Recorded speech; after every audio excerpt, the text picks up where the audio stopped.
Hello বন্ধুরা, আসসালামু আলাইকুম। আপনারা সবাই কেমন আছেন? আশা করি সবাই ভালোই আছেন। আলহামদুলিল্লাহ আমিও ভালো আছি।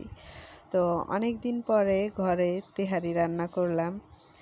তো তেহারিটা আসলেই অনেক মজা হয়েছে। আর এইখানে সালাদ করছি, টমেটো দিয়ে সালাদ করছি।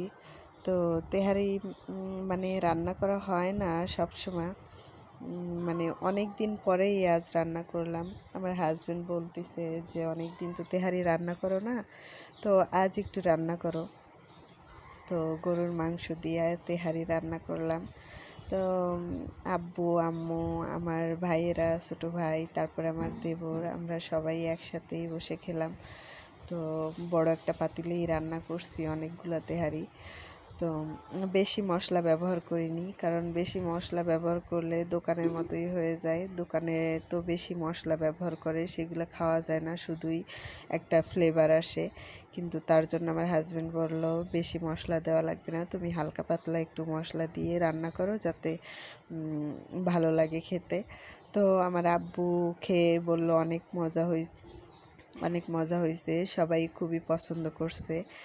তো মানে সবারই ভালো লাগছে আমার তেহারি রান্না করাটা।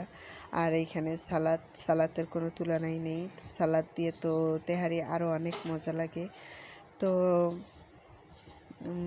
মানে আপনারাও বাসায় ট্রাই করতে পারেন কম মশলা দিয়ে, যেহেতু নিজেরা খাবেন, তার জন্য কম মশলা দিয়ে।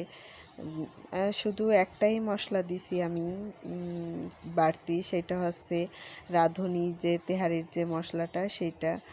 তো আপনাদের কেমন লাগলো আমার ভিডিওটা অবশ্যই কমেন্টে জানাবেন, আর লাইক শেয়ার করবেন।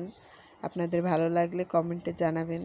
আর আপনারা বাসায় ট্রাই করে দেখতে পারেন কম মশলা দিয়ে, অবশ্যই মজা লাগবে, খেয়ে দেখবেন। আল্লাহ হাফেজ, সবাই ভালো থাকবেন।